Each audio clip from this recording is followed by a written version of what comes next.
Happy Monday! Thank you so much for tuning in. Welcome to this live episode of Wazzup Doc. This is your Diet Doctora, Dr. Josephine Grace Chua Rojo. We are live simulcast in Global TV Network and at the same time Good TV. So I hope you are all well and watching safely from the comforts of your home or your office. So that's my nephew, that's Lilo. So he is in Garden Cafe, and our topic for today is about low carb nutrition and how it relates to our food intake in general and at the same time our energy expenditure. So in addition to that, we will also tackle about circadian fasting. So circadian fasting is related to fasting and sleeping patterns. So we are now on the transition of doing our regular fasting and making it into what we call as circadian fasting. So we will talk about that later. Hello Ryan, hello Connie, Fabular. Thank you so much for tuning in. If you have any questions specific to our topic, you are very much welcome to ask them. Or if you have any experiences or your personal journey regarding this way of life, that is the low carbohydrate diet or low carb nutrition, and at the same time, that is fasting, incorporation of fasting in our day-to-day. Hello Ronald, thank you so much. You are watching from Singapore. A very nice topic. Salamat po. You are very much welcome. So I think one of the people who are very much interested with this topic would be those who are athletics, those who are watching their weight, and most especially those who are already on their maintenance phase. So it is very much important also, even for those who want to lose weight, because to understand how our body works when it comes to food intake and energy expenditure is the key in order for us to manipulate how our body will burn fats or how our body will utilize energy using either glucose or ketones as a source of energy. So thank you so much for those who suggested this topic. You know who you are, but I know you don't want to be on the limelight. So yes, thank you very much for suggesting this topic. Pardon my eye bags. I barely slept last night in preparation for our reopening of Tambalinihan Garden Cafe here in Bacolod. So we serve foods. We do have low carb foods, but we also have our usual Pinoy snacks. So sometimes we cannot say no to them. So we have all of the Filipino snacks available, but we make sure they have low carb options as well. So we have here low carb chicken casserole. We also have shirataki pasta. We also have all the siomai, that is my favorite. Even the lumpia. So lumpia can actually be incorporated. So these are our customers and some of our friends already. Come here, Ma'am Julie. So they are. I hope you had fun. Yes. Please do come back. Thank you so much. Bye bye. Enjoy. Okay, so they're about to go, and we will start our today's Wazzup Doc episode, which is the low carb feasting and fasting and the incorporation of our food intake and our glucose as form of energy or ketones as a form of energy. So it is important that we understand how energy works. So yes, the end expenditure of energy or what we call as currency when it comes to our energy is ATP or adenosine triphosphate. So adenosine triphosphate, we thought before, traditionally, that we can only get ATP as the main source of energy, only coming from glucose or carbohydrates. But now we realize that ATP can actually be obtained more sustainably in a more quantitative in terms of amount, and at the same time in a cleaner form, wherein it doesn't have residues like oxidants, these oxidants that can cause stress in our cells, that can cause damage to our cells, and eventually lose its function. So the accumulation of this oxidative stress brought about by carbohydrate and sugar as a source of energy is actually one of the root causes why we have all these illnesses. It can lead to accumulation and buildup in a certain organ system, say for example your liver, and the function of that liver will actually already be affected. And when once that is already affected, problems can arise. It can go into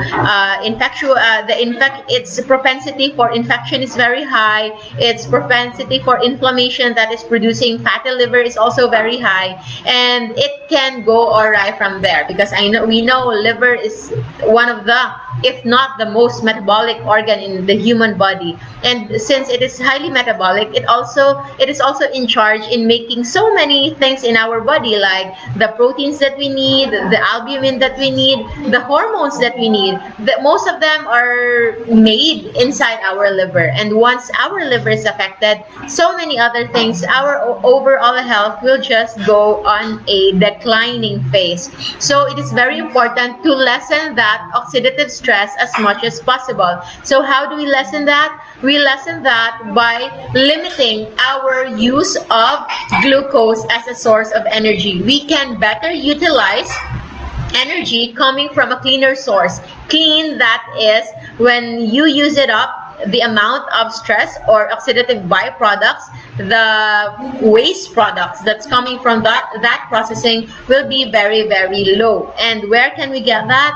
We can get that actually if we get it from fats or our lipids as a source of energy. So lipids or fats can actually be converted into ketones, and yes, still by our liver as the primary producer of ketones. So one molecule or 1 gram of say for example a lipid or an triacylglycerol or a fatty acid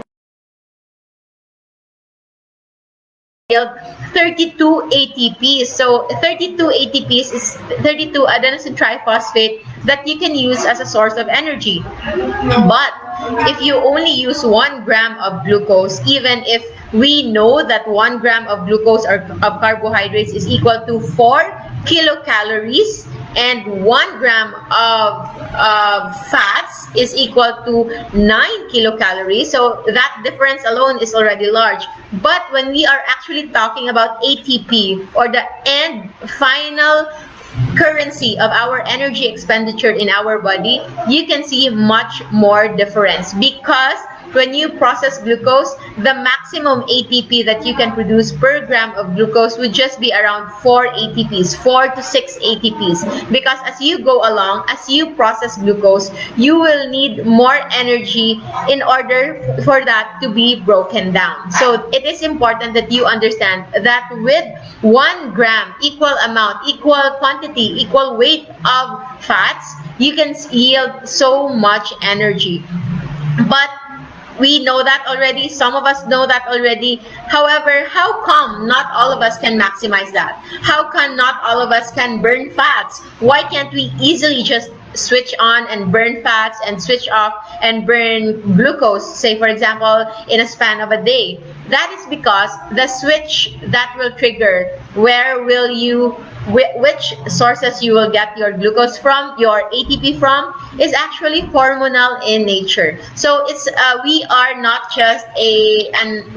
simply organism or machine that is dictated by calories. We are not just machines that are dictated by ATPs even, but we are actually live, biochemically human and biochemistry active being that is governed by hormones. And what is the most important hormone that we need to understand in order for us to fully maximize fat burning and utilize this to our advantage? It is actually insulin.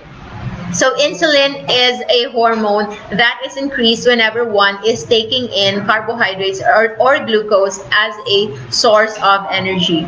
And when you do that, the moment you took those insulin, say for example, even just a bread, even just a whole bread or a slice of bread, it can actually trigger insulin increase. And once that insulin is already elevated in your system, that will result already to stoppage of fat burning process, because insulin is an anabolic hormone. It is not in charge of breaking down, but it is in charge of building up.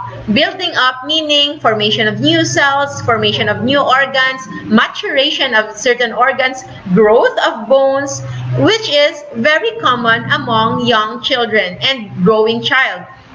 But if one is already an adult, one is already a mature adult, we no longer need that much insulin. Or else, if we keep on having elevated insulin in our system, we are actually risking ourselves forming undesirable build-up, which can be manifested as tumors, as cancers, as infections, or even, not really infections, but a high degree of response to infections. That is what we have now, the pandemic, the COVID-19. You see, not everybody is being killed by COVID, not everybody even has symptoms of COVID, but the hyper-responsiveness of one's immune system when it comes to COVID will differ, and that hyper-immune response is actually the cause of the comorbidities or the illness, even the mortality of the people suffering from COVID. So yes, it is true what they say, that nobody dies from COVID per se, but they die because of complications. And what is that common complication? It is actually the high inflammatory response of the body.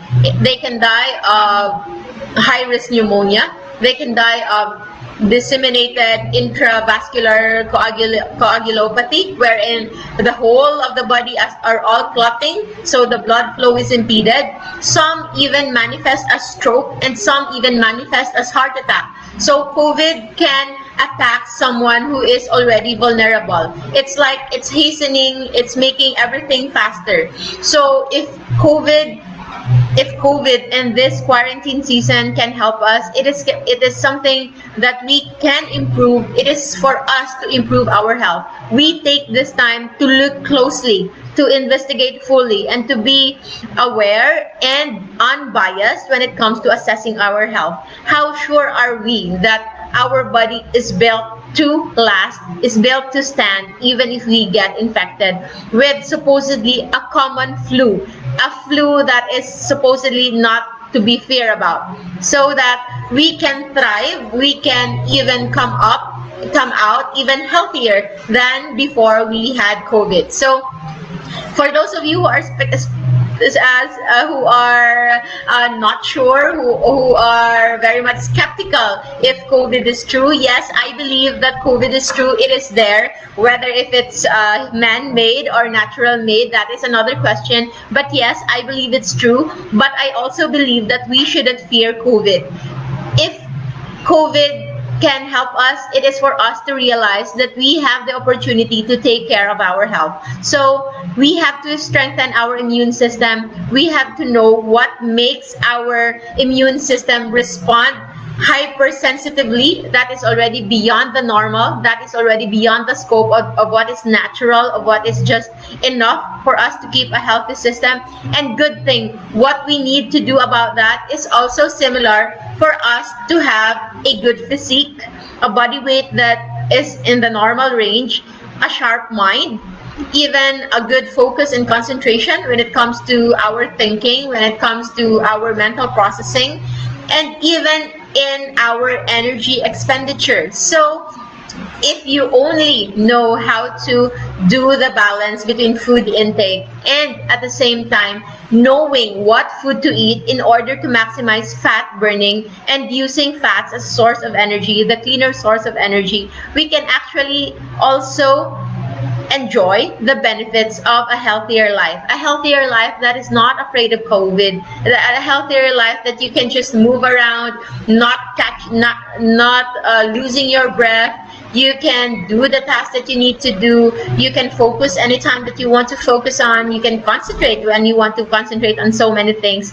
So it is very important that we appreciate how energy expenditure works. So, as before we move on, I would like to say hi to Russia, Kimpoy Palaboy. Hi. For you, to you, we have a very good weather today. We are very blessed with a very good weather today. The sunset is also so beautiful, so I hope you are enjoying it as well. And of course, Phoebe de Stoa, thank you so much. And hello, my dearest friend, Filipa Javier Tantana, Dr. Tantana, hello. Kimpoy, thank you so much. And of course, we have Sir Oni, so energetic. Yes, energetic even if I lack sleep. So later on, I will tell you about circadian fasting and how it can improve our metabolism in general. So excuse me, I hope this is going to be the last eye bags that you will see me with. I will try to improve next time. Glow, thank you so much. M. Sanchez. Thank you, Annabelle. Mar Vincent, insulin is a fat storage hormone. Yes, exactly. Mar Vincent, it really shares a lot of good input when it comes to our groups in Life Without Rice and also low carb feasting and fasting community. I know you are a very well-read person and I like your inputs whenever anybody is asking about fasting in general, even dry fasting. I saw that you have your experience as well. So if you have questions, feel free to ask, especially in our groups, because our co-members, moderators will answer them the best way we know. We are not paid in doing this, but we simply want to share the benefits that we learn from this way of life. Hello, Amabel, as always. And Jador, thank you so much. Hello. Marby, watching for Makati. Hello, my sister is also there, and also my brother-in-law. Thank you so much, Marisa Galeralan. Thank you, Anna Gel. Tita Jasmine Dechon, so beautiful as always, and I hope you can come here so you can see how this place is turned out. It's really good. Couple COVID survivor here and asymptomatic all the way. If not with LCIF, we could have died or in big debt with our hospital bills. That is true because I believe an average person who will get admitted and who will get critical in hospital setting will need about 1 to 2 million pesos in a private hospital. Of course, if we don't have that, the government hospitals can shoulder it, especially if it's positive. You will have zero balance billing. You will not need to shell off any amount, but the fear, the absence of peace of mind, the trouble, the stress, it cannot be equated as compared to the peace of mind if you know that you are safe. Okay, Abu Sakina Dapitan, so I hope you are. Hello, thank you so much. And as a Muslim, I know it's part of your culture to do fasting. So even if I'm not a Muslim, I do fasting, and I believe it is something that should be done by everyone, regardless of spiritual belief, regardless of color, regardless actually of status. Now we can actually benefit more in fasting. So as we move forward, we can discuss now about food intake. So food intake, your primary food sources can be proteins, it can be fats, and it can be carbohydrates. So we always repeat that. Among the three, fats will have the least amount of insulin response. So that is the reason why people on keto and on low carb will tell you that even if we eat fatty foods, we will still be burning fats as a source of energy, simply because fats will not trigger insulin response. And if there is no insulin response, your body, our body, the human body will just actually go naturally into a fat burning mode. So it is a natural course of our body to burn fats. It's just that the modern day lifestyle, full of carbohydrates, full of grains like bread, like rice, oats, wheat bread, corn, all of these grains are being offered to us 3 times a day. Since we were young, how do you feed your kids after they weaned off from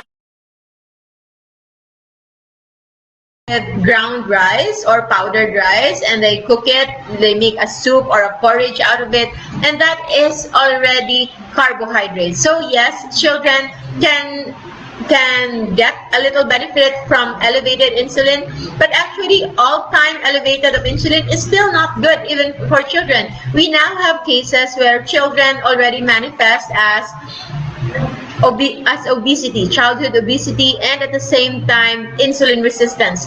Their napes are darkening, they are going very wide and big for their age, they are very sluggish, they poor, their learning in school is very poor, and at the same time they just crave for snacks, for sweets, for all these sugary treats that is not nourishing their body, but it's just fueling the fats in their system. Because as what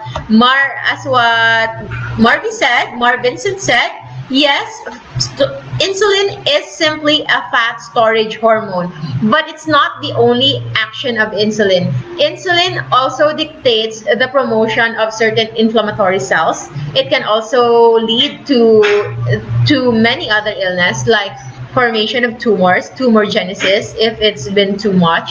And at the same time, the most important thing when it comes to energy expenditure is the stopping of lipids as a source of energy. So whenever insulin is high, your body will never ever use fats, especially your fats, as a source of energy. Of course, partly it will be used up, like for example by our heart, because our heart is an obligate fat user, okay? So it uses up triglycerides as a main source of energy.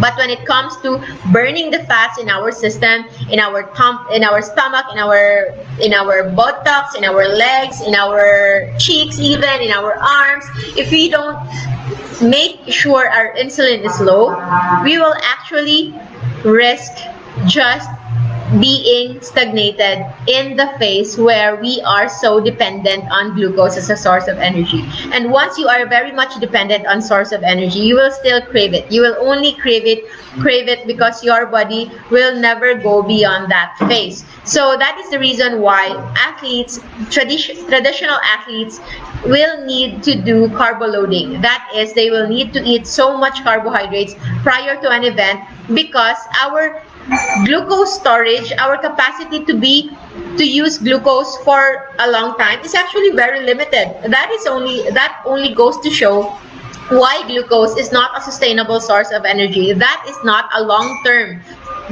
designed to be a long-term source of energy. That's why they need to do carbo loading. When a person does carbo loading, what it does actually is that it makes glycogen stores. Glycogen is the storage form of glucose that is in our liver. So whenever that person is carbo loading, normally glycogen will be made up of long chains of carbohydrates. But when you are carbo loading, your liver will make glycogen with shorter chains of carbohydrates, shorter chains of glucose, so that when you are running, for example, in a marathon, it will be easily cleaved, or it will be easily cut off and be converted into ATP, so that you can continue your marathon until the end. But it will have a limit. That's why marathoners, especially ultra marathoners, those marathons that can last for days, those that are already around 100 to 500 kilometers, that can last actually for 4 to 7 days. When they do that, they must have a point where they need to refeed. So they have banana along the way, they have trail mix, they have energy bars. They need so many foods as long as they go through each phase, because sugar is simply not sustainable. But if you compare it to an athlete, to a marathoner that is fully keto adapted, that is not solely dependent on glucose as source of energy, they can actually sustain longer run even without any additional energy drinks, energy bars, trail mix, because their body will be accessing energy directly from their fats in their system. And as they run, they can actually burn the fats in their system. So as long as they still have fats to burn, and they have enough and ample electrolytes to replenish the ones that they lose in their sweat, and they just take in certain amounts of fluid from their sweat, the water, they can actually last more, even days, without taking in any energy drinks, any energy bars, because that is simply how it works. But the moment, for example, they will take energy bar full of sugars, it will immediately stop their ketosis. And since that person is so sensitive already to insulin, he is risking himself into a what we call as refeeding syndrome, wherein the abrupt shift of fluids and nutrients from the intravascular system, the ones in the vessel, it will shift towards the cells. So you will risk yourself being dehydrated, somewhat appearing hypoglycemic, and low in potassium, low in sodium, low in electrolytes, and it can be life-threatening simply because you did not break your fast the right way. So if you want to learn about breaking your fast the right way, I made a YouTube video about that, and you can learn that. But for now, it is important that you must understand that fasting and or going into ketones as a source of energy is something that is very natural for us humans. It is not natural for us to keep on munching on glucose and having glucose as our only source of energy. Having glucose as our primary source of energy is actually linked to so many illness, and it's actually not the fats, not the saturated fats, as what Sir Alan Pura, one of our researchers that is very much supporting us, our way of life, he shared with me this afternoon an article regarding the presence of LDL among carnivore eaters, pure carnivore eaters, that is extremely high. Sometimes it's very high. And if you compare it with the standard measurements of what is a safe LDL and not safe LDL, actually you are gonna be afraid if you will make it compared to the standard. But understanding now that heart attack, cardiovascular disease, is actually not just simply about elevated LDL. We now see that elevated LDL is not really the culprit of heart attack. Elevated blood cholesterol is really not something to be feared about, as long as your level of inflammation in your body is also low and your basal insulin level is also low. So HbA1c less than 5 ideally, less than 5.5, or if you will just refer it to American Dietary Association, it can be even as relaxed as below 6, okay? So as long as your insulin is kept low, meaning your body is actually not going beyond the normal inflammatory response, so your degree of inflammation is also low, so LDL is actually expected to increase. LDL is increased even among clean keto eaters, even among clean low carbers, simply because by that time your body is already adjusting into using lipids as a source of energy, as compared to someone who is diabetic, who has an all-time high, frequently chronically high cholesterol, high sugar level, because their body has been so used to using glucose as a source of energy. But that can go awry, that can go wrong, and that can result to diabetes mellitus already, whom we know has a lot of side effects when it comes to our overall health.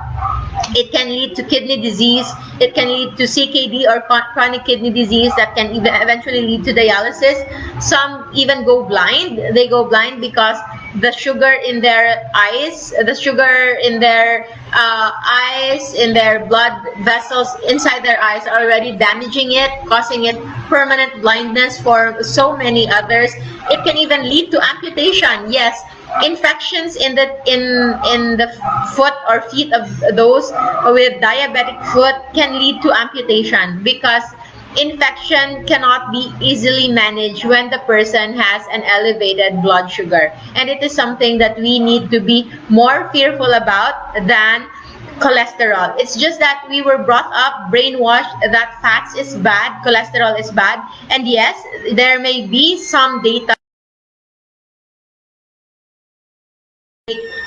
is linked to an elevated degree of mortality as well, that is risk of death, early death. But what they didn't look into is also the amount of carbohydrates that they took those cholesterol with. Because sometimes, even especially here in the Philippines, whenever you ask someone, what did you eat, what did you have for lunch, what did you have for dinner, they will just tell you their viand, like if it's fish, if it's chicken, if it's soup, if it is even beef or pork. That is what they will tell you. But what they will tell you is the rice that they eat it with. So it is really important. Yes, Richelle would like to ask the difference between FBS and HbA1c. So with my patients, especially if they schedule a consultation with me, especially for the first time, when it comes to low carb and lifestyle consultation, I usually prefer getting HbA1c and not FBS. Why? Because FBS, or fasting blood sugar, will only check your fasting blood sugar response for that day. And it is highly affected by the ones that you ate the previous day or the length of fast that you did on that day. Sometimes you can be under fast, you can be over fast, and it can also differ from the laboratory office where you took your blood exam, because each machine that they use will have different values. But I prefer HbA1c more, because HbA1c will actually get your average glucose for the last 3 months. So you cannot lie with HbA1c. HbA1c, the risk of it being erroneous, being wrong when it comes to sugar control is very low. So I prefer HbA1c because we will be able to see your average glucose for the last 3 months, and at the same time it will give us an idea how high was your insulin during those times. So if you have a high HbA1c and also high cholesterol level, that is something that we should be scared about. We should really be scared about, and we really need to look into what you are eating, what you are doing, your lifestyle, your stress level, and even your sleeping patterns. But if your LDL is actually, even your total cholesterol is high, as long as your triglycerides is low and your HDL is high, and your HbA1c, the one that measures the 3-month glucose average of your last 3 months, you can actually feel okay. You can actually sleep well at peace, knowing that your body is not in an inflammatory state wherein an abnormal inflammation can actually lead to so many illness, build up of cholesterol in your blood.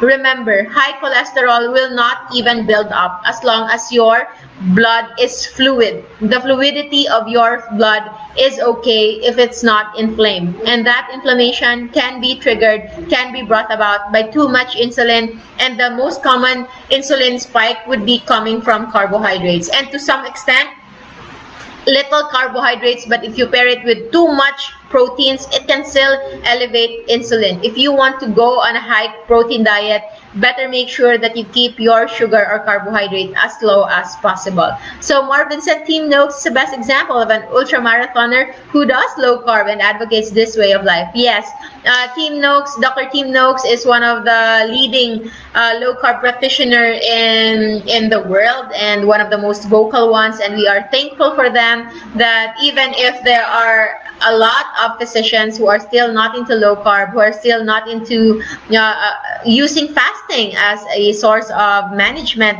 for so many illness, because we've proven it, we've seen it, we've experienced it, you have experienced it yourself, that low carb and fasting can really heal. And I'm here, I'm trying to help as many people as possible, to guide them, to safely guide them on how to do it the safe possible way. So Joe Senti, hello, watching from General Santos City.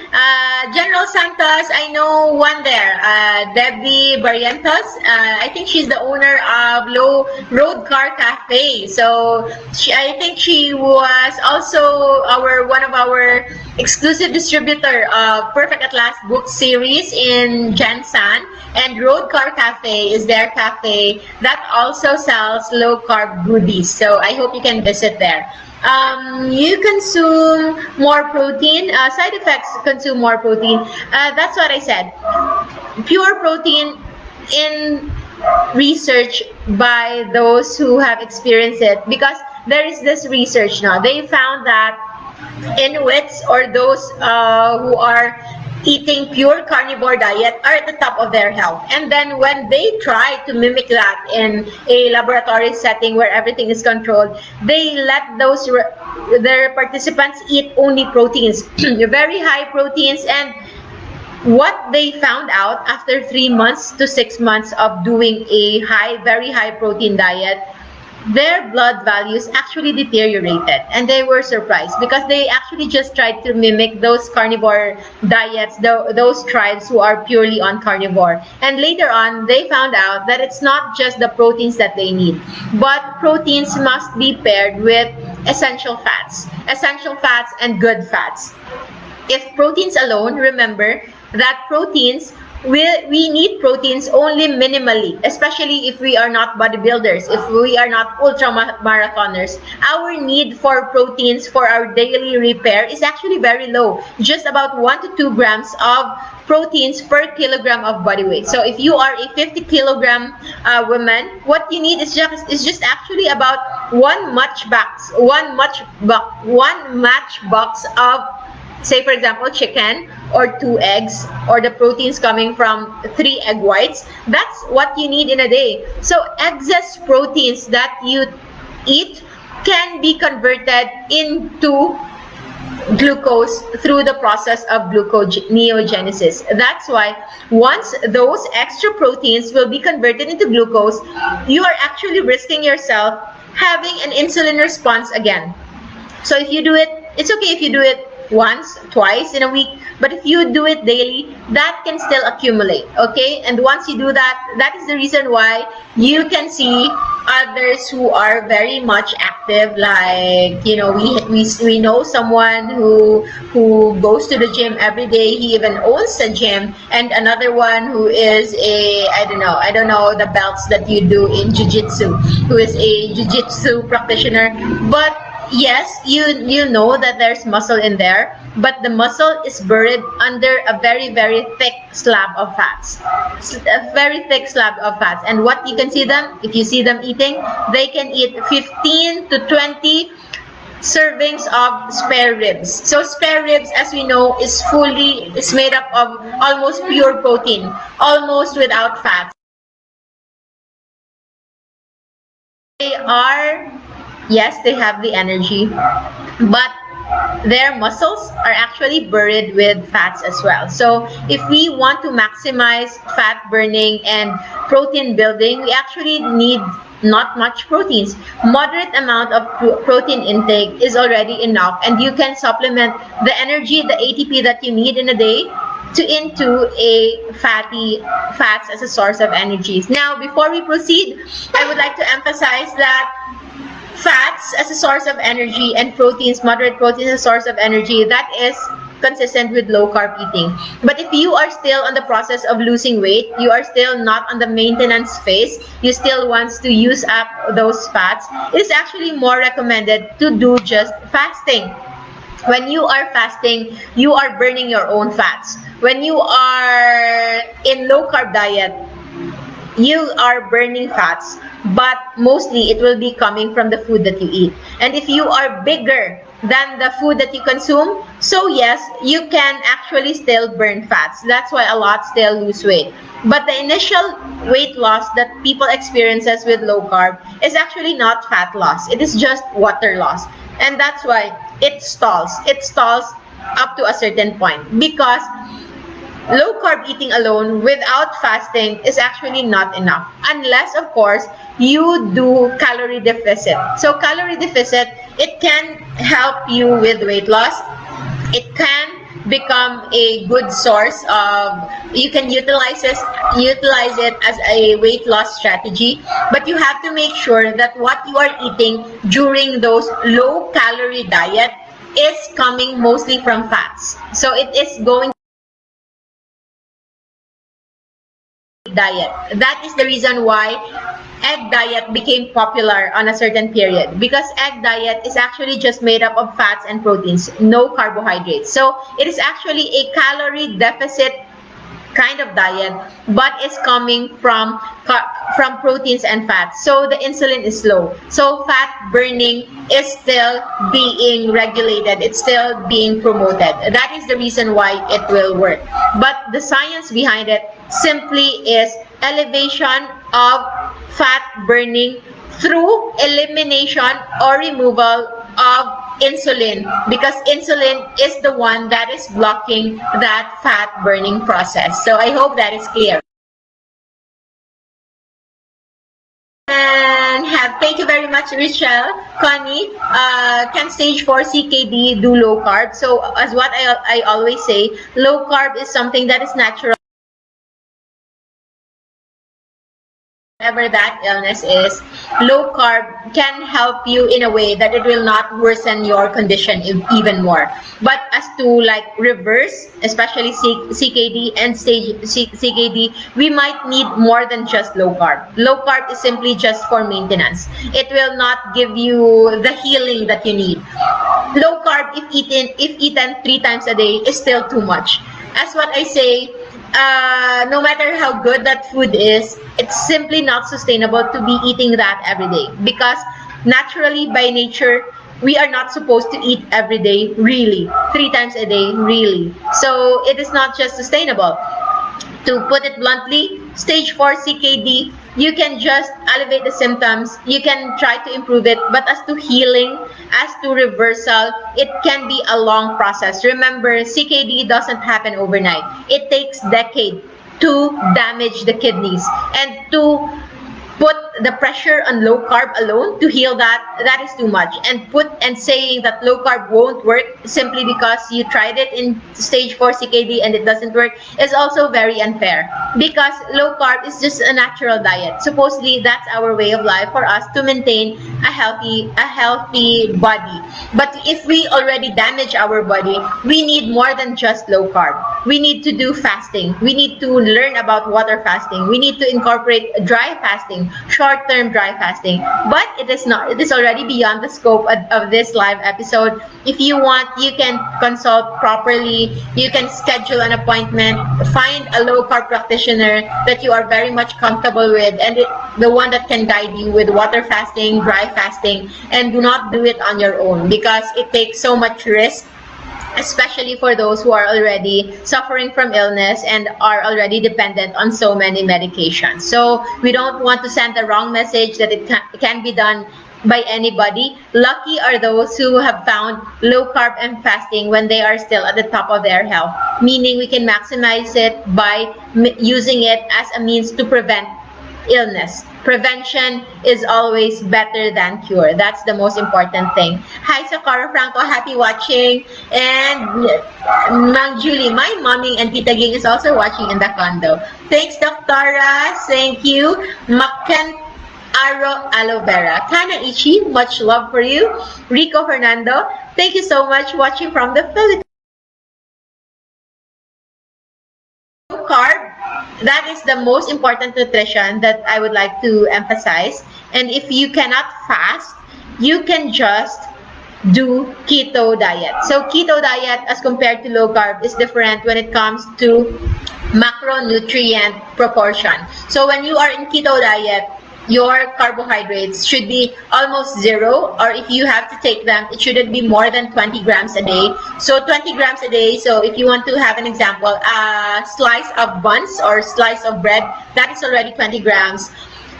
A few tablespoons, maybe 3 tablespoons of rice, that is already 20 grams. So if you want to maximize that, you can make keto by making your carbohydrate intake as low as possible and getting your energy sources. So we already know how to get your energy. So in general, your weight in kilograms, you multiply that by 30. Okay, so what you can get is actually your kilocalorie average requirement in a day to keep up your metabolism. So if you are a 50 kilograms, so because 50 is easy to compute mentally, times 30, that's 1,500. That's 1,500 grams. So a 70 kilogram man will actually need around 2,100 kilocalories. So if you are a 70 kilogram woman, and you want to lower your weight into 60 kilograms. So you can compute 60 times 30, so that's about 1,800 kilocalories. So that is your minimum or average daily caloric requirement, and that 1,800 calories rather, you can get your energy source coming from fats, about 60 to 70% of that. So 60 to 70% of that, so around 1,200 should be coming from fats. So fats can be in many forms, okay? A tablespoon of coconut oil will already give you 90 to 120 kilocalories, okay? And an egg can already give you around, each yellow yolk can already give you around 100 calories coming from fats. So you make sure that your energy source or your caloric source or energy spending will be coming mostly from fats if you want to lose weight, and you compute for the ones that is for your ideal weight, not your current weight, because if you compute for your current weight, you are most likely going to just be stagnated on that current weight, okay? And when it comes to proteins, you can make it as moderate or even low as possible if you are still on the weight loss phase. But if you are already on the maintenance phase, what we say as appetite corrected, you can eat as much proteins and fats combined as you want, and you will feel satisfied. You will feel full, satisfied, satiated when it comes to appetite correction as soon as you eliminate carbohydrates in your diet. So I hope we were able to shed some light when it comes to our food intake. Our food intake will dictate the hormonal response in our body. What you eat can dictate if it will elevate your insulin in your body or if it will promote fat burning in your body. And your energy expenditure may come from your food, or if you are fasting, it can also come sustainably from the fats in your body, and also a certain amount of redundant or unnecessary or waste proteins in our body that may be blocking our eyes, making our eyesight poor, making our concentrations also very, very foggy, and also our movements very sluggish because of the excess build-up waste that's in our body that was not cleansed, that was not utilized, simply because insulin is at all-time high. So if I have something to leave with you, that is, make ourselves become insulin sensitive in such a way that